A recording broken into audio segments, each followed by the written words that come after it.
Hola, ¿qué tal amigos de Grupo Presente Multimedios? Nos visita esta tarde, a invitación de esta casa editorial, la licenciada Georgina Trujillo Centella. Ella es candidata del Partido Revolucionario Institucional al gobierno de Tabasco. Nos viene a platicar sobre sus propuestas que tiene para los tabasqueños y también cómo le ha ido en estos días de campaña. ¿Qué tal? ¿Cómo está? Buenas tardes, bienvenida. Muchas gracias, con mucho gusto estar aquí, de poder platicar con ustedes de estos primeros días de campaña.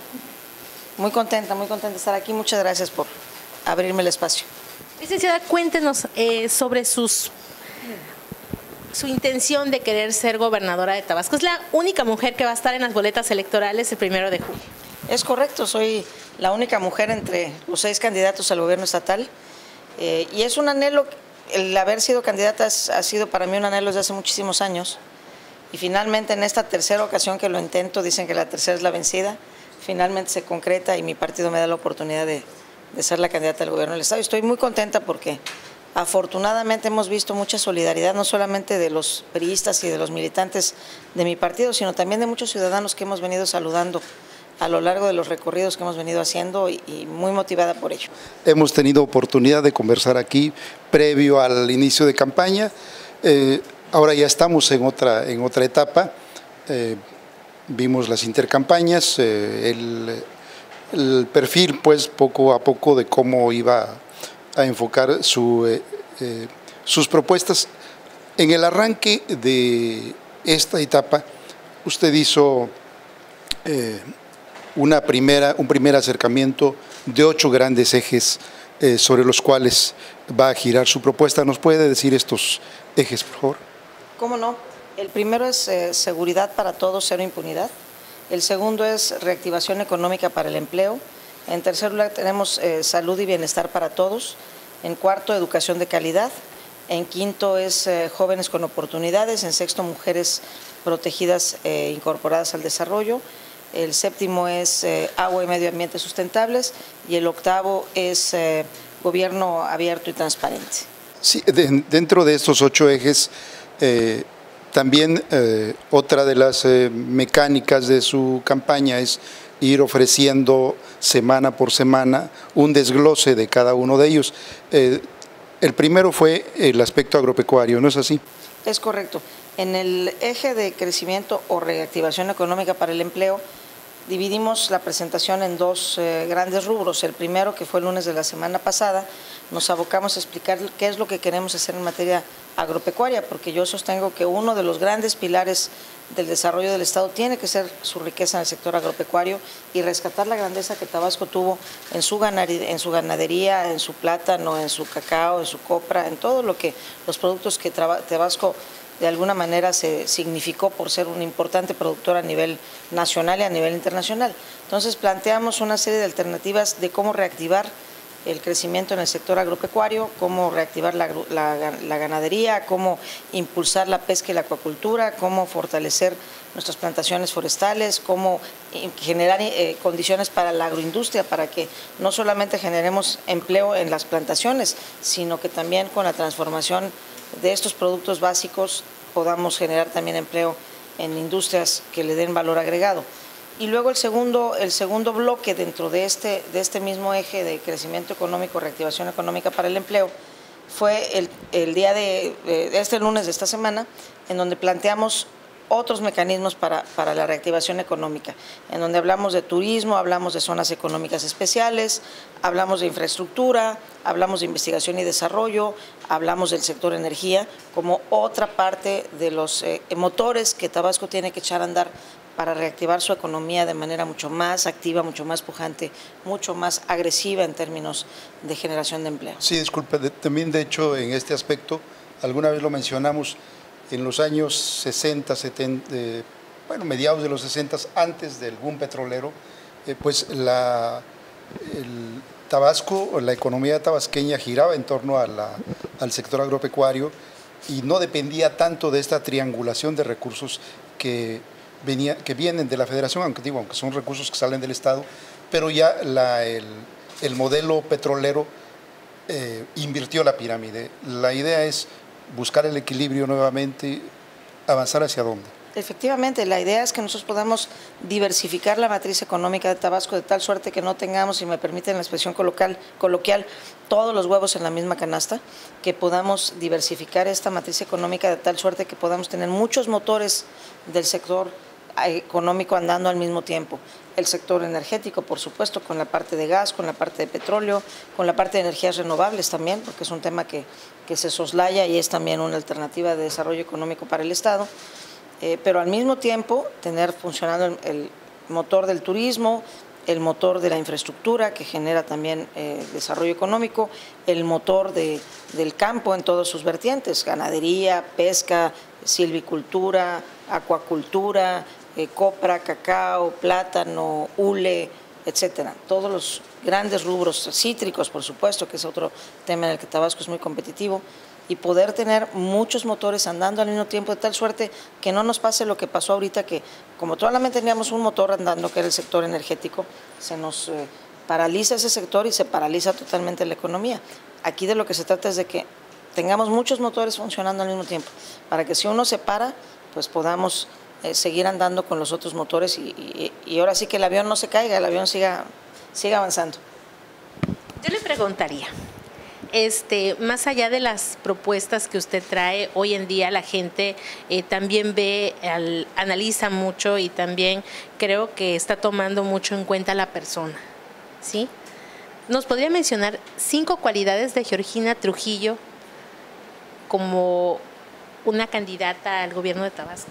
¿Por qué ir por Gina Trujillo en 5 palabras? Yo creo que no se trata de que yo diga cuáles son mis cualidades. Me parece que la gente tiene que evaluar a todos los candidatos y de tratar de definir con claridad quiénes tienen mejores aptitudes y actitudes ante la vida para poder salir adelante. Pero si me piden 5 cualidades, yo podría decir que en primer lugar soy una gente que tiene experiencia, soy una gente honesta, soy una gente con capacidad, soy una gente que tiene firmeza y soy una gente que tiene la voluntad de trabajar en favor del Estado. Yo creo que independientemente de estas 5 palabras, insisto, somos un todo y hay que evaluarnos a los candidatos desde distintas perspectivas, desde distintos ángulos, para tener la certeza de que cuando vayan a votar estén votando por quien están seguros que reúne las mejores condiciones para gobernar Tabasco en una etapa sumamente compleja, en donde se requiere de experiencia, se requiere de capacidad, se requiere de firmeza, se requiere de talento y se requiere de una serie de atributos que no se adquieren con velocidad, sino con una perseverancia en la adquisición de experiencia, ¿no?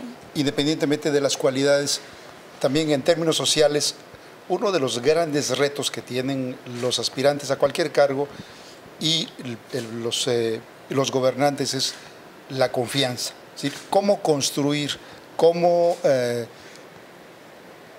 darles suficiente confianza a los ciudadanos para decir, estos sí van a cumplir con lo que están ofreciendo. Yo creo que también eso es parte de la evaluación que los ciudadanos tienen que hacer. ¿Cuál ha sido la trayectoria de cada uno de nosotros? Al final del día, los ciudadanos van a votar por una persona que tiene un pasado y que tiene una trayectoria.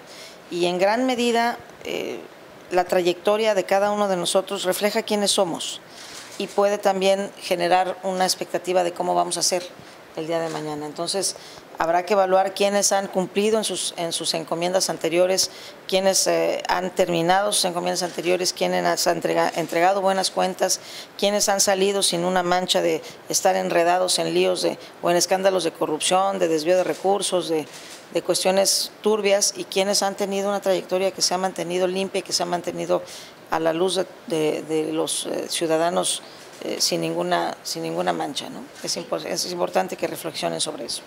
En ese sentido, y también respecto a lo que comentaba el licenciado Víctor, ¿a qué se está comprometiendo Georgina Trujillo hoy ante precisamente una sociedad que tiene mucho enojo, que está decepcionada, que quiere soluciones a todas sus diferentes problemáticas?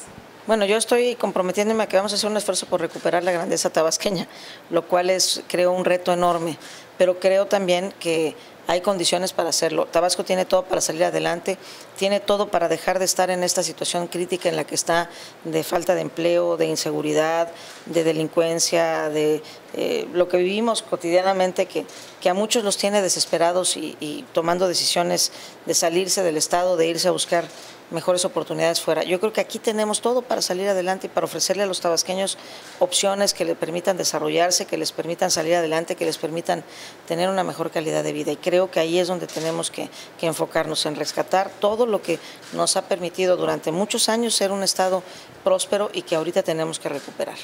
Cuando hablamos de Georgina Trujillo, bueno, la referencia es la hija del exgobernador Mario Trujillo, pero no es solo eso, usted tiene su propia carrera. A nuestro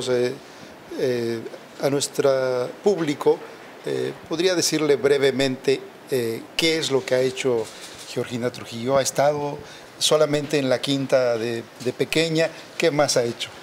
A ver, con todo respeto, pero mi papá dejó de ser gobernador hace, ¿qué?, 42 años. Creo que hace más de una generación que mi papá dejó de ser gobernador. O sea que yo no soy una gente que haya hecho su carrera política a la luz de mi padre. Cuando mi papá dejó el gobierno estatal en 1976, yo tenía 14 años de edad. Entonces, la carrera política que yo inicié en 1992, la inicié ya sin la influencia política de mi padre en el Estado. La empecé por mí misma y ha sido una carrera de 26 años en donde he podido construir una carrera propia, un espacio propio, y yo no hago política diciendo mi papá hizo, mi papá tornó, mi papá fue tal o fue cual. Yo hago una carrera política en función de lo que yo he logrado y lo que yo he comprometido por mí misma con los tabasqueños. Y he sido una mujer en ese sentido que he tenido enormes oportunidades gracias a mi partido. He ido abriendo brecha, fui la primera mujer presidenta municipal de la capital del estado, el municipio de Centro, en donde está la ciudad de Villahermosa. Fui la primera mujer en representar a Tabasco en el Senado de la República. Tuve la responsabilidad más alta que haya tenido cualquier mujer en el gobierno federal. Tuve el tercer nivel jerárquico de la administración pública federal, que es haber sido subsecretaria de Estado en el gabinete del presidente Enrique Peña.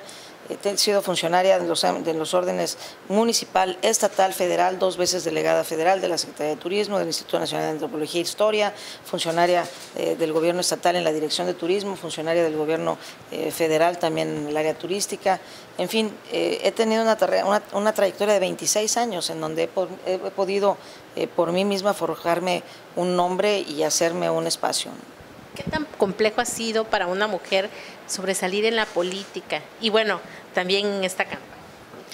Siempre es un reto porque para las mujeres es un doble esfuerzo el que se tiene que hacer, porque independientemente de que uno, si tiene una carrera propia y una carrera fuera del hogar, no deja de tener la responsabilidad del hogar, siempre se sigue siendo ama de casa, siempre se sigue siendo responsable de que la casa marche bien.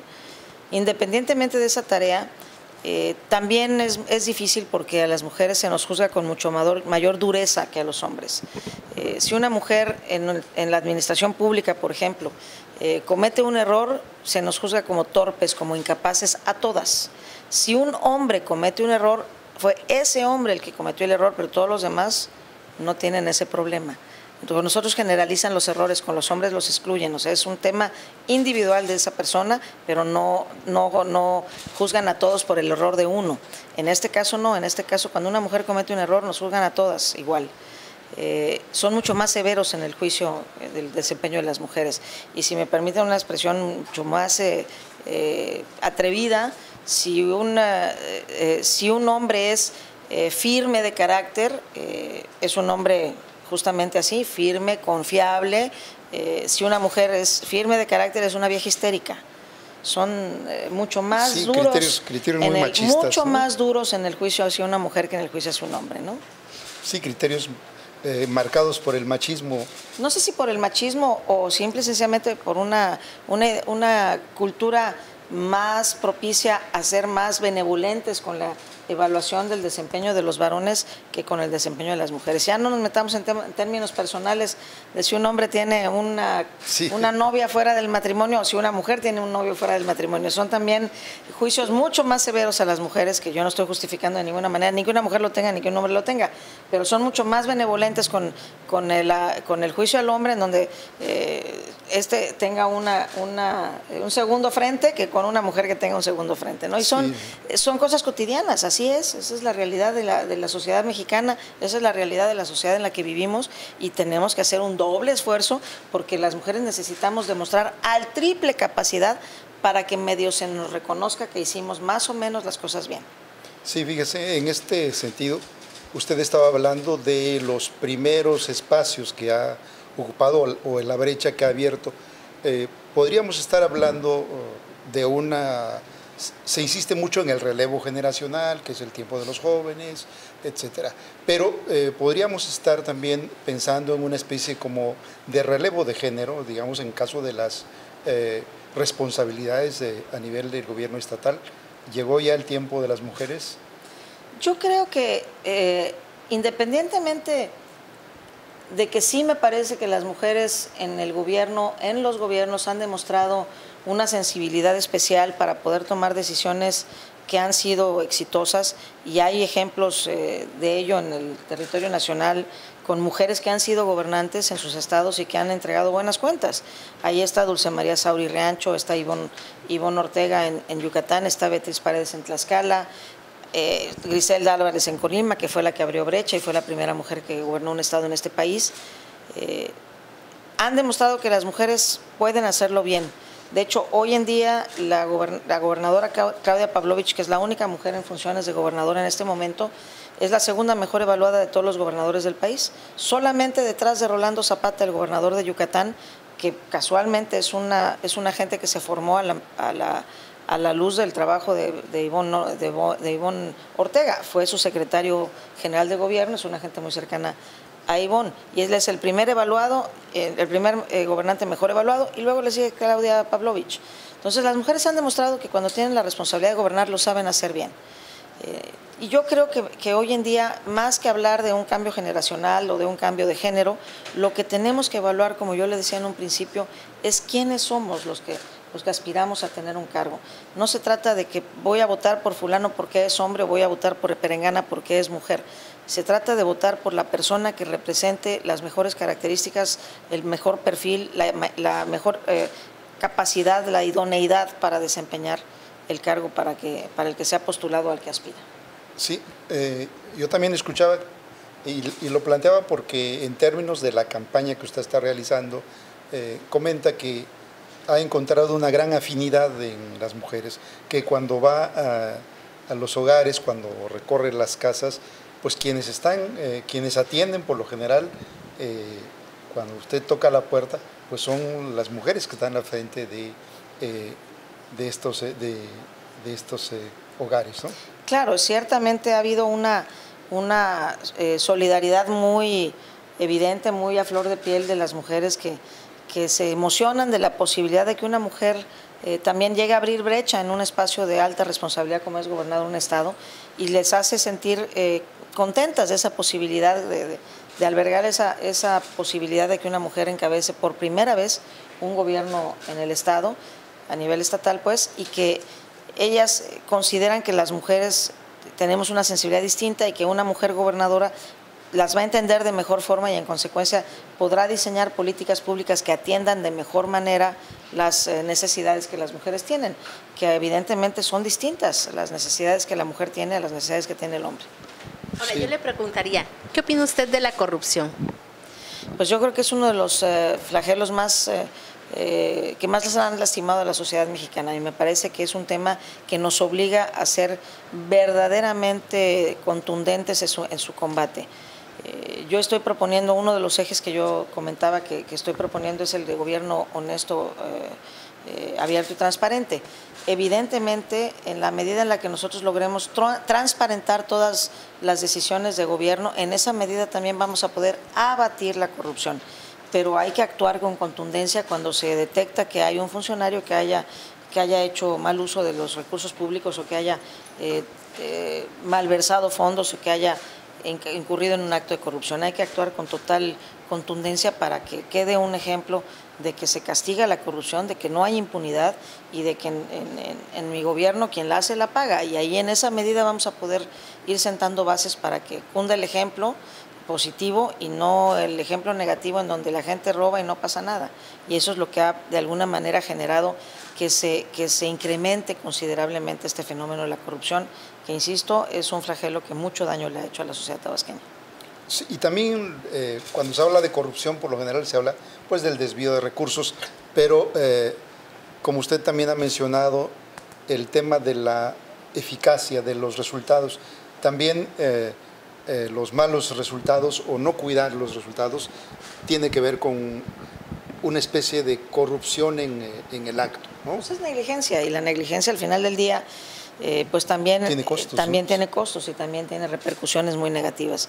Y creo que tenemos también que exigirle a los gobiernos que entreguen buenas cuentas y que entreguen resultados, no solamente que se manejen los recursos con transparencia y con honestidad, sino que también el manejo de los recursos de forma adecuada genere mejoría en los indicadores de desarrollo del Estado, cosa que no ha sucedido recientemente.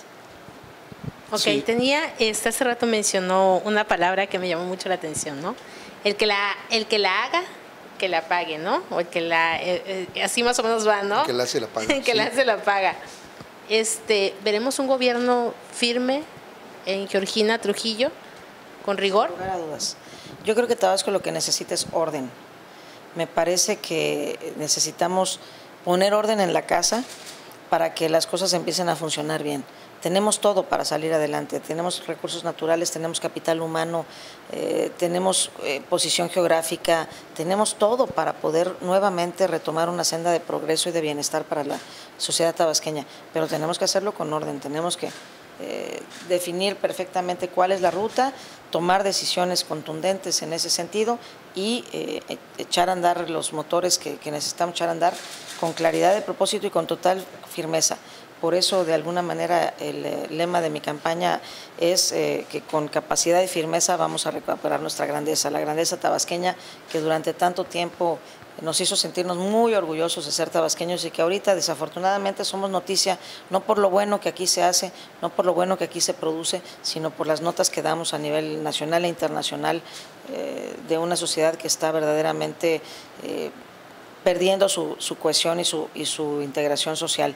Las notas de lo que sucedió recientemente en Tamulté, lo que sucedió recientemente en la carretera Teapa, son notas que nos ponen en el escenario nacional e internacional y que no debiera de ser así. Yo espero y yo quiero que Tabasco vuelva a ser noticia a nivel regional, a nivel nacional y a nivel internacional, pero por la capacidad que tenemos los tabasqueños de hacer las cosas bien y de salir adelante. Sí, digamos que aquí estaríamos hablando de una visión integral. Se habla de inseguridad, se habla de impunidad, pero también, como usted decía, hay que hablar de autoridades y obviamente del otro eje de recuperación, que es el núcleo tanto de la familia como de los mecanismos productivos, es decir, tener empleo, tener convivencia. Es posible, porque también en el caso de Tabasco no es solo un problema de falta de recursos, al contrario, Tabasco tiene muchos recursos, es un problema de manejo de recursos, ¿no? Tabasco tiene todo, definitivamente. Yo creo que lo que ha faltado es tener claridad de hacia dónde se quiere llevar al Estado y tomar las decisiones que tengan que tomarse para que eso suceda. No basta con el propósito, hay que tener la intención y el propósito, pero tomar las decisiones adecuadas y empeñarse en que las cosas salgan así.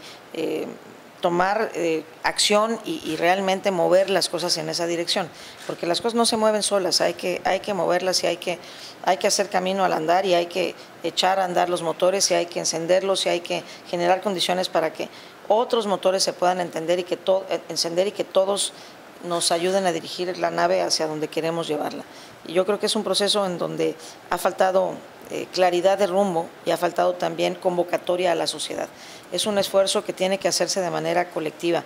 No puede el gobierno solo, de manera independiente, de manera aislada, generar ese movimiento para que Tabasco camine hacia donde tiene que caminar.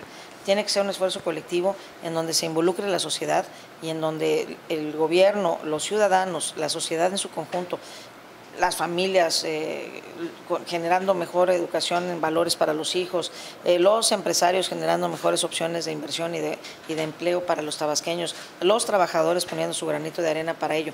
Todos los que formamos parte de la sociedad tabasqueña tenemos que comprometernos a caminar en el mismo sentido y a dar paso a paso todos un impulso al avance y al desarrollo del Estado. En ese sentido le preguntaría, ¿qué opina usted de la continuidad de las obras? Yo creo que hay que darle continuidad y seguimiento a lo que funciona y evidentemente desechar lo que ha probado no ser funcional y no ser exitoso para el Estado. En ese sentido, yo soy una política un tanto distinta a muchos otros. A mí no me interesa tanto que hayan obras que lleven el nombre que se hizo en mi administración o que la inauguró Georgina Trujillo. A mí lo que más me interesa es que lo que ahorita tenemos de infraestructura lo pongamos en las mejores condiciones para que funcione adecuadamente. Antes que estar pensando en construir un nuevo hospital, tenemos que poner los hospitales, la infraestructura hospitalaria que tenemos en excelentes condiciones. Ahí tenemos el Hospital de la Mujer con un piso vacío, el Hospital Rovirosa que se nos llueve por todos lados, el Hospital Juan Graham que también tiene problemas de mantenimiento, equipo de diagnóstico que está descompuesto de hace 8 o 9 años. Pues hay que arreglar esas cosas, hay que poner la infraestructura de lo que tenemos a funcionar y ya después vemos qué más necesitamos para poder darle un mayor impulso. En este caso, el ejemplo que yo estoy poniendo, que es la salud. Pero lo mismo podemos decir en materia de infraestructura. Antes que estar pensando en hacer nuevos puentes, primero compongamos los que tenemos, démosle mantenimiento. Hay puentes que no se les ha dado mantenimiento en forma desde que se construyeron y están a punto de caerse y pueden provocar una tragedia porque no se ocupa nadie del mantenimiento, porque prefieren hacer un puente nuevo que tenga una plaquita que dice quién lo construyó, a meterle dinero a un puente que no hizo nada, que no hizo uno, pero que necesita mantenimiento. Yo en ese sentido me comprometo a que lo primero que voy a hacer es poner en forma lo que tenemos, lo mismo en la infraestructura deportiva. Tenemos muchísima infraestructura deportiva, pero está totalmente deteriorada. Canchas de usos múltiples que no tienen tablero de básquetbol, que no tienen pintada la cancha, que la cancha ya se pandeó el concreto, que ya se bretó, que ya es imposible jugar ahí. En fin, tenemos que rehabilitar la infraestructura que tenemos y después hacemos cosas nuevas. Y no estoy diciendo que no sea necesario hacer cosas nuevas. Claro que es necesario hacer cosas nuevas. Necesitamos hacer nueva infraestructura, necesitamos invertir en infraestructura. En Villahermosa el caos vial que tenemos es porque no se ha hecho ninguna infraestructura nueva en términos de vialidades en Villahermosa. Pero primero, antes de hacer vialidades nuevas, primero exijámosle a los ayuntamientos que han pasado por aquí que pongan las calles en buen estado, que no se nos esté rompiendo la llanta, tronando, ponchando la llanta cada ratito porque te caes en un bache que además ni está señalado. O sea, tenemos que primero darle mantenimiento a las cosas y ya después pensar en hacer lo nuevo que sí se necesita y que hay que hacer. Así es. Usted ha hablado, bueno, a propósito de, por un lado, de esto de la continuidad o de la continuación o del mantenimiento, no solo de la parte de la infraestructura, también hay que recuperar muchas cosas. Algo que usted ha mencionado es lo que tiene que ver con la marca Tabasco, es decir, cómo lograr que, o también se diría, no solo en términos materiales, sino también en términos de espíritu, es decir, aquello que venga de Tabasco, aquello que tenga el sello de Tabasco, que realmente produzca un orgullo y no que sea motivo de crítica o de mofa.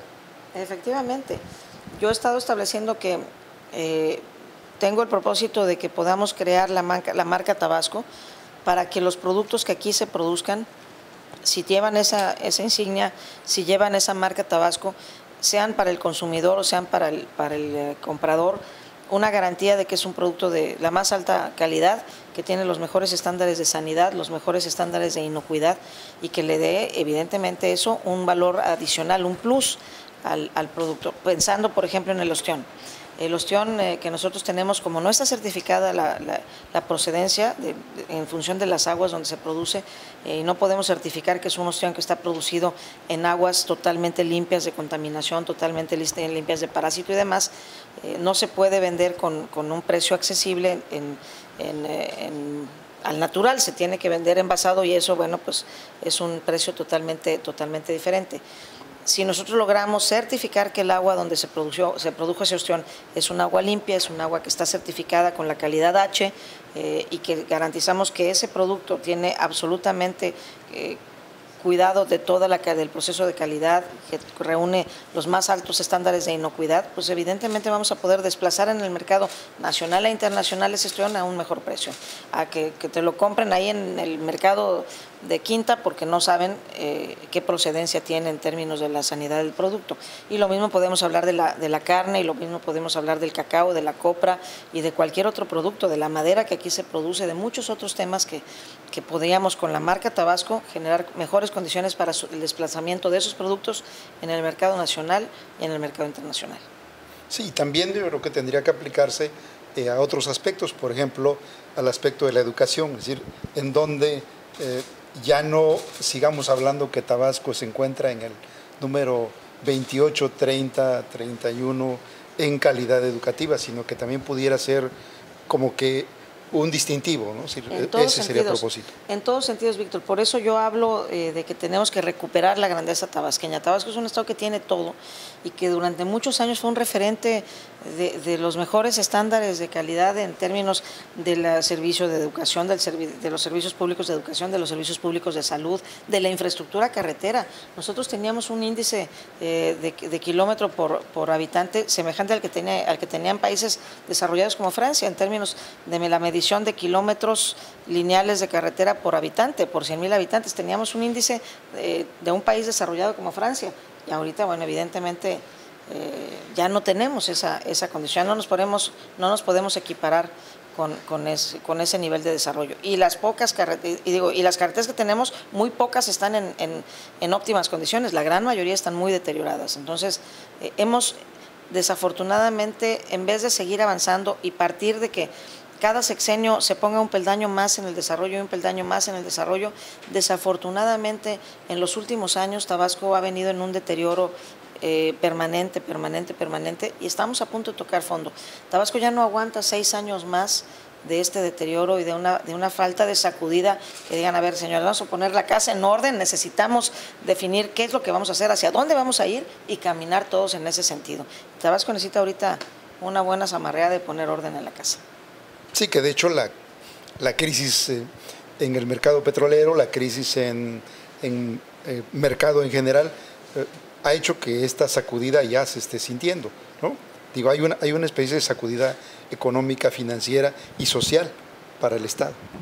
Sí, me parece que, como yo decía, desafortunadamente estamos tocando fondo ya, estamos pagando las consecuencias de decisiones equivocadas en el pasado, en donde decidimos que el desarrollo del Estado se iba a vincular de manera prácticamente total al desarrollo del sector energético y quitamos la política, quitamos el énfasis en políticas públicas orientadas al sector primario de la economía, al sector agropecuario, que fue lo que durante décadas le dio a Tabasco estabilidad y crecimiento económico. Y ahorita estamos pagando las consecuencias de tener una economía perdón por el término, pero absolutamente elemental y simple. O sea, nuestra matriz económica es elemental, o sea, no tenemos una matriz económica compleja, y por complejidad no me refiero a dificultad, por complejidad me refiero a que sea una matriz variada, una matriz diversificada y en consecuencia robusta. En términos económicos, por simplicidad o por complejidad se entiende una economía que ofrece muchas alternativas a una economía prácticamente monotemática, como expresándolo de esa manera, con un solo tema que mueve tu economía, ¿no? Así es, sí, y en este sentido se hablaba, bueno, de la marca Tabasco, del distintivo que debe tener el Estado. Bueno, también en materia, digamos, de organización gubernamental, es decir, que el Estado pueda también tener los mejores estándares en resultados de gobierno, en confianza de la ciudadanía, en los niveles de combate a la corrupción. Claro, yo creo que Tabasco necesita en su administración pública establecer estándares de efectividad, de eficacia y de calidad logros, de alguna forma, en donde nosotros tenemos que establecer, y así lo habremos de hacer cuando tengamos, si los tabasqueños así lo deciden, la oportunidad de encabezar el gobierno. En el Plan Estatal de Desarrollo va a establecer no solamente el qué queremos lograr, sino el cómo lo vamos a lograr y las etapas que tendremos que ir avanzando para poder llegar a esa meta, y que podamos establecer parámetros de medición que nos permitan hacer cortes dependiendo del indicador que vayamos a evaluar, cada mes, cada trimestre, cada semestre, cada año, cada 2 años, etcétera, estableciendo, a ver, esta es la ruta que nosotros queremos seguir en tal indicador para llevarlo de aquí, de donde está en 2019, enero de 2019, a llevarlo aquí a fines del 2024, y establecer estos parámetros que nos permitan a lo largo del sexenio evaluar si el resultado que estamos teniendo está siendo el que estábamos esperando, para que podamos tomar decisiones para corregir el rumbo, insistir en ese propósito o continuar si es que efectivamente el resultado que estamos teniendo va acorde con lo que habíamos planeado. Necesitamos establecer parámetros de medición para que esas mediciones nos permitan tener la certeza de que estamos en la ruta correcta o corregir el rumbo y ponerle nuevo énfasis a otra alternativa que nos permita realmente poder llegar a la meta. Y también, mecanismos de participación de la gente, porque no todo lo va a hacer el gobierno. No. A fuerzas tiene que participar la gente, Víctor. El éxito de un gobierno es que pueda realmente lograrse este binomio entre sociedad y gobierno. El gobierno tiene que hacer su tarea, pero el ciudadano tiene que hacer también la suya. Y un ejemplo clarísimo en esto es que el gobierno no debe de ser el empleador, no debe de ser quien genera empleos. El empleo lo tiene que generar el inversionista, el empresario, pero el gobierno tiene que darle facilidades a ese inversionista, a ese empresario, para que tenga buenas condiciones para poder invertir y para poder generar los empleos. Entonces tiene que haber siempre una corresponsabilidad entre el ciudadano y el gobierno para que podamos, definido el propósito, definido el lugar al que queremos llegar, esfuerzos colectivos, conjuntos, para poder todos caminar en esa ruta, en ese rumbo, y que los resultados se den. De nada sirve que el gobierno camine para allá si la sociedad viene para acá, o a la inversa. Si el gobierno va para allá y la sociedad va para allá, no vamos a llegar al punto al que queremos. Tenemos que establecer un propósito común y ambos grupos, la parte gubernamental y la parte ciudadana, caminar en el mismo propósito. Licenciada, ¿qué espera usted del 1 de julio? Yo espero una elección en donde los tabasqueños verdaderamente puedan hacer un análisis del voto que van a generar y que entiendan que esta elección es una elección sumamente competida, pero que es necesario que definan cuál es el rumbo que quieren seguir para el Estado. Quieren una definición que nos termine de hundir en esta ruta que llevamos de descenso, en donde los indicadores van para abajo en vez de ir hacia la superación, o quieren verdaderamente un gobierno que encabece una transformación real desde la administración con la sociedad para poder recuperar la grandeza tabasqueña. Yo espero una elección en donde los tabasqueños razonen su voto y evalúen a todos los candidatos y tomen la mejor decisión. En materia política, que usted dice que espera una elección, bueno, más bien ya ha llegado al proceso electoral. Estamos ahorita en este proceso de campañas. ¿Cómo ha sentido usted la campaña?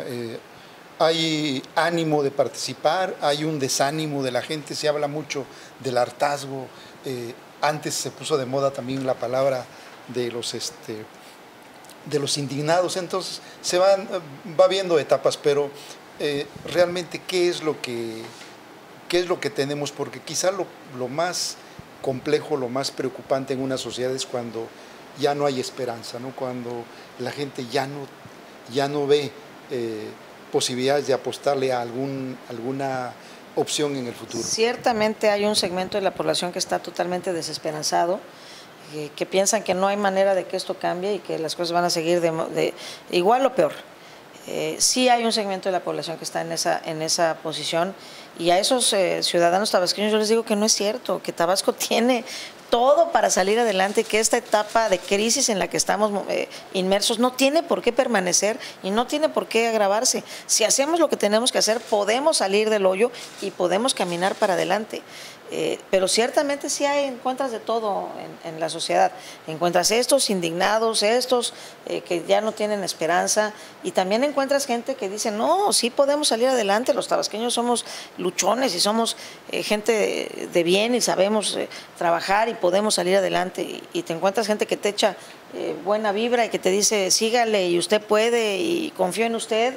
Y ya hay también el que te dice, no, pues yo no vuelvo jamás a votar por el PRI.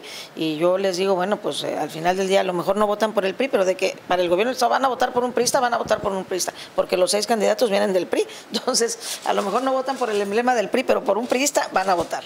En este mismo sentido, y ya que menciona usted el caso del PRI, bueno, acaba de tener un relevo en su dirigencia. ¿Esto no le afecta en la campaña, el relevo en la dirigencia nacional? No. La tarea que los partidos políticos realizan durante las campañas es una tarea muy sistematizada. Todos los partidos políticos prácticamente hacen la misma tarea. En el caso del PRI, bueno, pues la principal tarea que se realiza durante una campaña es, primero que nada, la selección de quiénes van a ser tu plataforma, tu equipo en términos de la parte electoral, quiénes van a ser tus representantes de casilla, quiénes van a ser tus representantes generales, tu representación ante los órganos electorales, tanto a nivel estatal como a nivel municipal, como a nivel distrital, como a nivel nacional, y prepararlos, capacitarlos, darles todos los elementos jurídicos que les permitan desempeñar su trabajo con apego a la normatividad y a la ley. Y es un trabajo que cualquier dirigente que llegue tiene que hacer. Entonces, en ese sentido el PRI tendrá que seguir la ruta que venía preparando su estructura electoral, preparando su estructura de defensa jurídica del voto y trabajando en la preparación de la jornada electoral. Y eso lo mismo va a ser un presidente con un nombre que otro presidente con otro nombre. Esa es una tarea que se tiene que hacer. Y las dinámicas también, ¿no? La dinámica nacional y la dinámica estatal. Así es. Así es. Son tareas sustantivas del partido que se tienen que realizar y que no cambian por más cambio que haya habido en la dirigencia estatal o nacional. ¿Y usted qué espera del cambio? Yo espero que se profundice el esfuerzo que se ha venido haciendo y que nos permita efectivamente tener un partido más involucrado en el tema de la campaña de nuestro candidato y poder generar mejores condiciones para que el esfuerzo que desde la campaña se está realizando logre tener un mejor eco y una mejor acogida en la sociedad. Pues bueno, le dejamos los micrófonos abiertos, licenciada, para que les deje un mensaje a nuestro auditorio, a todas las personas que nos van a ver en nuestras diversas plataformas informativas y también las que nos van a leer a través de nuestras páginas de Diario Presente. Pues simplemente agradecer a Diario Presente, a las plataformas en las que se transmite este programa, agradecerles que nos hayan seguido, pedirles que sigan la campaña, que analicen las propuestas de los candidatos y que entiendan que van a votar por quien va a representarlos los próximos 6 años, no por un partido, no por un emblema, no por un logotipo, no por un nombre de partido. Van a votar al final del día por la persona que está detrás de ese emblema de partido. Así es que yo lo que les recomiendo, si me permiten la analogía, es que lean la letra chiquita del contrato, es decir, lean el nombre del candidato y quién es la persona que está más allá del logotipo del partido. Buenas tardes a todos. Pues bueno, esta ha sido la entrevista con la licenciada Georgina Trujillo Centella, candidata por el Partido Revolucionario Institucional al gobierno de Tabasco.